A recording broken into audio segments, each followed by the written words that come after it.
இங்கே எத்தனை பேருக்கு இந்த வாழ்க்கை சந்தோஷத்தை கொடுக்குதுன்றது தெரியல மக்களே. ஆனால் எனக்கு அப் அண்ட் டவுன் தான். எல்லாத்தையும் ஏற்றுக்கிட்டு தான் நம்ம வாழணும் இந்த உலகத்தில். ஏன்னா யாருக்குமே கஷ்டம் இல்லாமலாம் கிடையாது. எல்லாரும் கஷ்டத்தோடு தான் இருக்காங்க. கஷ்டத்தின் வெளிப்பாடு தான் நம்ம இறை வழிபாடு. இதை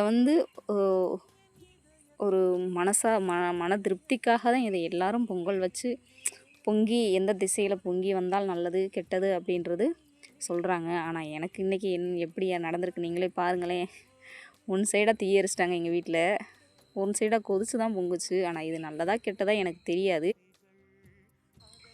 கொஞ்சம் தெரிஞ்சவங்க எனக்கு நல்லதா கெட்டதான்னு மட்டும் சொல்லுங்கள். ஒன் சைடாக கொதிச்சு பொங்குச்சு. அம்மாட்ட கேட்டேங்க. அவங்க பொங்குனது பிறகு லைட்டாக கொதிக்கும்பா அப்படின்னு தான் சொன்னாங்க. ஆனால் எனக்கு மன திருப்தி தான். ஏன்னா 12 வருஷம் கழிச்சிட்டு இன்றைக்கி தான் முதல் பொங்கல். எனக்கு திருப்தி தான்.